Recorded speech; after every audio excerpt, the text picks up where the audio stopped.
Good morning friend. आज हम class 12th maths के चैप्टर 4 की एक्सरसाइज 4.2 का मोस्ट इम्पोर्टेंट चैप्टर पढ़ेंगे। इसमें बोर्ड परीक्षा के दृष्टिकोण से 4 मार्क्स का एक क्वेश्चन आवश्यक रूप से आता है, इसलिए इन प्रॉपर्टीज को ज़रा ध्यान से समझिए। इसमें आपको एक्सरसाइज 4.2 को सॉल्व करने में काफ़ी मदद मिलेगी। ये सारणिक के जो गुण हैं ये बताते हैं कि प्रॉपर्टी नंबर 1 कहती है कि यदि किसी सारणिक की पंक्ति या स्तंभों में उसकी पंक्ति और स्तंभों में परस्पर विनिमय कर दिया जाए, मतलब उनमें अदला बदली कर दी जाए, तो उसके मान में कोई परिवर्तन नहीं होता है। जैसे कि इसकी ये पंक्ति है, इसको हमने क्या बना दिया, स्तंभ, और इसकी ये जो दूसरी पंक्ति थी इसको क्या बना दिया, दूसरा स्तंभ, इसकी तीसरी पंक्ति को क्या बना दिया, तीसरा स्तंभ। तो इसके सारणिक के मान में कोई परिवर्तन नहीं आता है, सारणिक का मान क्या रहता है, समान रहता है। और हमने पहले भी देखा फर्स्ट एक्सरसाइज में कि हम चाहें तो सारणिक को किसी भी पंक्ति या किसी भी स्तंभ के सापेक्ष क्या कर सकते हैं, प्रसार कर सकते हैं, मतलब सारणी का मान ज्ञात कर सकते हैं।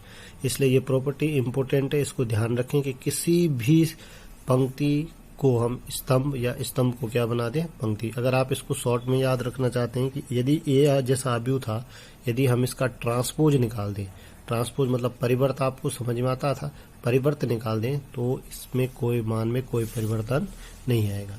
इसका गुण जो दूसरा गुण है ये मोस्ट इम्पोर्टेंट है कि यदि किसी सारणी की 2 आसन पंक्तियों या आसन स्तंभों को आपस में बदल दिया जाए तो सारणिक का मान समान रहता है लेकिन चिन्ह बदलता है। अब ये क्या कह रहा है, इसको समझिए कि यदि हम सारणिक की क्या करें कि 2 पंक्तियों को आपस में बदल दें, मतलब जैसे मैंने यहाँ पर क्या कर दिया, R1 और R3 को चेंज कर दिया, मतलब R1 की जगह पर क्या लिख दिया, R3 को, और R3 की जगह पे क्या लिख दिया, R1 को, तो ये चिन्ह बदल जाता है। तो सारणी के मान में तो कोई परिवर्तन नहीं आता, लेकिन सारणी का क्या बदल जाता है, सिर्फ और सिर्फ चिन्ह बदल जाता है। इसलिए ध्यान रखें कि जब भी आप सारणी के क्वेश्चनों को सॉल्व करेंगे, यदि आपने उसकी 2 पंक्तियों को आपस में अदल बदल दिया, पहली को दूसरी और दूसरी की जगह पे पहली लिख दिया, तो ये क्या हो जाएगा, उसका चिन्ह बदल जाएगा। इसके लिए ध्यान रखें कि यदि आप ऑड टर्म में, मतलब आपने 1 बार बदला तो चिन्ह माइनस आएगा, आपने 3 बार बदला तो चिन्ह माइनस आएगा, आपने 5 बार बदला तो चिन्ह क्या आएगा, माइनस आएगा। लेकिन आपने फिर देखो ये माइनस था, अब आप 2 बार बदलेंगे तो ये माइनस माइनस का फिर क्या हो जाएगा, प्लस, 4 बार बदलेंगे तो प्लस। इसलिए ध्यान रखें कि ऑड टर्म में कि माना आपने 1 बार पंक्तियों की अदला बदली की तो माइनस चिन्ह आएगा, आपने 2 बार की तो फिर प्लस हो जाएगा, 3 बार किया तो ऑड टर्म में माइनस और इवन टर्म में क्या हो रहेगा, प्लस। ध्यान रहे मान में कोई परिवर्तन नहीं आएगा, सिर्फ और सिर्फ क्या बदलेगा, चिन्ह बदलेंगे।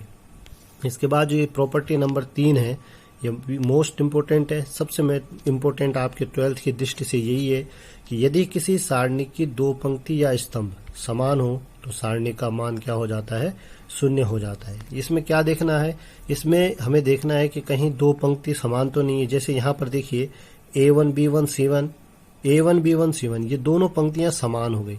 अगर ये दोनों पंक्ति समान हो गई तो इसका क्या हो जाएगा, वैल्यू सीधा, जिसका डिटर्मिनेंट्स 0 आएगा। आप इसको प्रसार करके भी देखेंगे तो 0 आएगा। जैसे ये है, इसकी 2 पंक्तियां समान बन गई, 1 2 3 1 2 3, इसका आंसर भी क्या होगा, 0। तो ये वाली सबसे इम्पोर्टेंट प्रॉपर्टी है कि किसी भी सारणी की 2 पंक्ति या 2 स्तंभ अगर समान हो तो उसका मान सीधे सीधे क्या हो जाता है, 0। इसके बाद इसमें जो सबसे मोस्ट इम्पोर्टेंट प्रॉपर्टी है, प्रॉपर्टी नंबर 4, ये क्या कहती है कि यदि किसी सारणिक में किसी पंक्ति या स्तंभ में किसी अचर k से गुणा कर दिया जाए तो सारणी का मान भी क्या हो जाता है, उतना ही गुना बढ़ जाता है। माना ए आपके पास कोई सारणिक था, ABCDEFGHI, इसमें आपने क्या कर दिया कि R1 में इसकी एक पंक्ति में m से मल्टीप्लाई कर दिया। आव्यूह में हम क्या देखते थे कि यदि हम किसी अवयव से गुणा करते थे तो प्रत्येक एलिमेंट के साथ गुणा होता था, लेकिन यहाँ पर क्या है कि एक पंक्ति के साथ, पहली पंक्ति के साथ m से मल्टीप्लाई हुआ है, तो ये क्या हो गया, MA MB MC हो गया और बाकी सेम रहे। तो इसमें क्या होगा कि सारणिक का मान में क्या हो जाएगा, वो m गुना बढ़ जाएगा। माना आपने यहाँ 5 से मल्टीप्लाई किया तो सारणी का मान भी 5 गुना बढ़ जाएगा। तो ये प्रॉपर्टी नंबर 4 क्या कहती है कि यदि किसी सारणिक में किसी भी पंक्ति या स्तंभ में अचर k से गुणा कर दिया जाए तो उस सारणी का मान भी उतना ही गुना बढ़ जाता है। इसके बाद प्रॉपर्टी नंबर 5, इन 5 प्रॉपर्टी के आधार पर आपकी एक्सरसाइज 4.2 कंप्लीट सॉल्व हो जाएगी कि यदि किसी सारणी की कोई पंक्ति या स्तंभ दो पदों के योगफल के रूप में हो तो हम उस सारणी को दो अलग अलग सारणिकों में लिख सकते हैं। जैसे यहाँ पर देखिए क्या कह रहा है कि इसका एक स्तंभ दो पदों के योगफल में आ गया, a plus M, d plus N और g प्लस एल। तो हम इसको क्या कर सकते हैं, अलग अलग सारणिकों के रूप में लिख सकते हैं। जैसे पहली सारणिक हम क्या बना सकते हैं, इसका पहला एलिमेंट a, d, g और से दूसरा और तीसरा सेम, और इसमें प्लस का चिन्ह लगाकर m n l, यहाँ से m n l ले लिया तो 2। इस प्रॉपर्टी को ध्यान में रखिए। ये प्रॉपर्टी कहती है कि यदि किसी सारणी की कोई पंक्ति या स्तंभ ये दो पदों के योगफल में हो तो इसका जो मान आएगा वो मान इन दोनों के योगफल को अलग अलग हल करने पर भी वही आएगा। इसलिए जब भी दो पदों के योगफल के रूप में कोई सारणिक आपको दी हो तो आप उसको दो सारणिकों को अलग अलग करके सॉल्व करेंगे। इन 5 गुणों को आप ध्यानपूर्वक समझिए और आप एक्सरसाइज 4.2 लगाइए। आशा करते हैं कि आपको समझ में आएगी। धन्यवाद।